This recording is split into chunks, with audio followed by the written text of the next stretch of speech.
Yun, so gusto ko lang i-share itong ginagamit ko palagi. Lalo na pagdating sa pera. Kasi alam mo sa panahon ngayon, hindi natin maiwasan na nagigipit tayo, kailangan natin ng pera, meron tayong bibilhin, meron tayong babayaran, pero yun na nga, kinulang tayo ng budget. Ito yung lagi kong nalalapitan in case ka na nasi-short tayo sa pera.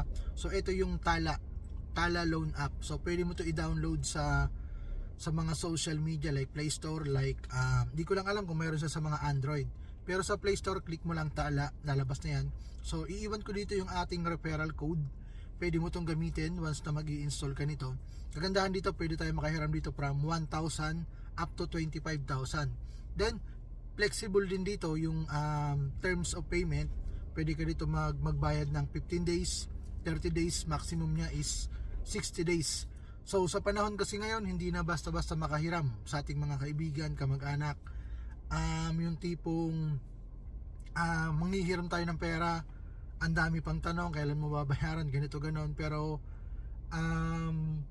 normal lang naman yun, natatanungin tayo kung kailan natin ibabalik. Pero yung tipong